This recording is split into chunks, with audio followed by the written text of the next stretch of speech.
古人將中草藥分為上品藥、中品藥、下品藥。上品藥就係既能治病，亦都能夠用於保健。近年嚟，以中草藥為原料嘅保健品大行其道，國外相繼研究開發出一批劑型先進、療效明顯嘅天然藥物產品，市場份額比作為中醫藥發源地嘅中國還要大。綠色養生嘅概念，促使越嚟越多嘅中草藥成為保健品新星。有一種非常有生長傳奇嘅植物，就係其中之一啦。嗱，有啲人咧就可以有好多嘅銜頭嘅喎，咁有啲植物咧都一樣嘅喎。咁有一種叫沙棘嘅植物啦，咁啊除咗有呢個油料黃金嘅美譽之外咧，咁仲有呢個人參第二啊、神果奇樹啊、第三代水果啊呢啲咁好聽嘅名，咁而且咧仲係太空人咧日常保健嘅食品嚟嘅。哇，究竟佢點解咁犀利㗎？佢生成咩樣咧？沙棘係一種極其耐寒兼耐熱嘅植物，可以喺零下45至50度、相差近80度嘅溫度之間生長。沙棘廣泛分布喺中國西北地方，生長最多嘅地方要數山西，因為沙棘耐旱而耐寒。最初被用作保持水土、改良土質，後嚟山西人發現沙棘果異常咁好味，因此親切咁叫佢做酸溜溜啦。我哋喺山上面採藥嘅時候咧，經常都會見到啲好鮮豔嘅花朵啊，同埋啲好靚嘅果子。不過醫生咧都會叫我哋咧唔好攞嚟聞啊，同埋食啊，咁啊驚佢有毒。咁但係我身邊咧呢一棵黃色果子，嗱呢啲咧果子就係食得㗎。等我試下先。哇，有好多荊棘保護緊佢嘅。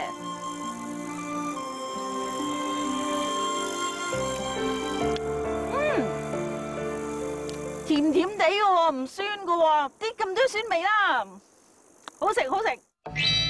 公元前12世紀嘅古希臘時代，由於連年征戰，殘兵病馬無數，將士們響遠征之中不得不遺棄嗰啲病弱嘅戰馬。點知道呢啲病馬非但冇死，反而奇蹟般地恢復咗健康，變得膘肥體壯，皮毛都閃閃發光。將士們暗自追蹤呢啲馬，先至發現原來佢哋係食咗叢林之中一種果。於是呢種神奇嘅植物更被古希臘人叫做使馬閃閃發光嘅樹。呢一種被古希臘人當作驚奇大發現嘅物種，其實早響地球上存在咗幾億年。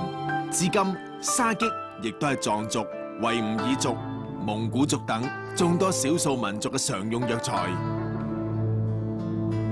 陳醫生啊，呢個沙棘咧真係酸酸甜甜，非常之好味啊！係啦，咁沙棘嘅功效咧係止咳祛痰、消滯、活血散瘀嘅。可以醫啲咩病咧？咁樣用於對於呢個咳嗽、痰多啊、消化不良啊、肚痛啊、外傷引起瘀青啊、紅腫都好有功效嘅。關於沙棘嘅傳說有好多，但係呢啲傳說都有共同點，就係都曾經喺戰爭之中立過顯赫嘅功勞。當年成吉思汗橫掃歐亞大陸，據說就同將士們經常食用沙棘有關。據說後來元朝嘅御醫亦都用沙棘為蒙古皇帝調製出強身治病嘅蒙藥。元世祖忽必烈到咗80幾歲，仲能夠騎馬射箭，都同服用咗沙棘有關嘅。喺50幾年前啊，咁解放軍咧就係進軍西藏啦。咁嚴重嘅高原反應啊，同埋呢個維生素嘅缺乏咧，就威脅住咧幾十萬嘅呢個進藏大軍。咁喺咁危急嘅時候咧，藏族嘅嚮導咧就摘嚟一種桔黃色，咁藏文咧就叫做達日布嗰啲野果，就俾患病嘅戰士咧就食咯。哇！果然食咗之後咧，呢啲症狀咧好快咧就得到緩解啦。咁原來咧呢個達日布咧就即係沙棘啦。呢個沙棘咧含有豐富嘅維生素 C 同埋多種嘅氨基酸，能夠提供人體嘅多種嘅微量元素，同埋能夠抗疲勞同埋提高人體活力嘅功效。係啦，咁我哋都市人咧成日覺得周身疲倦啊，我覺得呢個都可能有啲幫助啦，會唔會咧？咁我諗多飲沙棘嘅飲品咧，可以起到呢個輔助作用嘅。咁中醫嚟講咧，真正能夠起到呢個預防嘅作用咧，都係通過中藥嘅調理啊，加強閱讀運動啊，呢個注意飲食食啊，同埋呢個精神嘅調護達到目的嘅。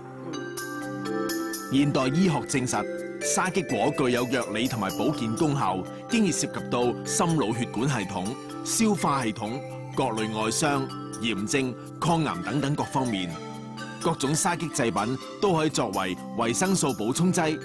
當年黃超軍遠嫁大漠，雖然當地氣候條件十分惡劣，但係佢嘅美麗容顏一啲都冇受到影響。據考證，佢嘅丈夫經常令人採集好多沙棘俾超軍服用，並且用果汁擦面洗手，因此超軍嘅美麗容顏一直長久不衰。前蘇聯係生產沙棘最豐富嘅國家之一，該國科學家對沙棘進行研究，發現佢果實能夠顯著提高人體嘅免疫機能，亦都因為咁，前蘇聯將沙棘收入咗國家藥典，後嚟都將佢製成咗宇航食品。1981年，前蘇聯宇航員費拉、基米爾等人曾經由太空向地面報告，飲用沙棘製劑之後，極大減輕咗佢哋喺失重條件之下嘅反應。因此，前蘇聯用沙棘作為航空、航海、潛水同埋登山作業人員嘅飲品同埋營養食品。白師傅啊，你們當地人怎麼吃這個果子啊？小的時候吧，我們還經常就是把它集中起來，然後呢，就是用木板兒把那個汁兒把它榨出來，然後加點糖，反而覺得挺可口的。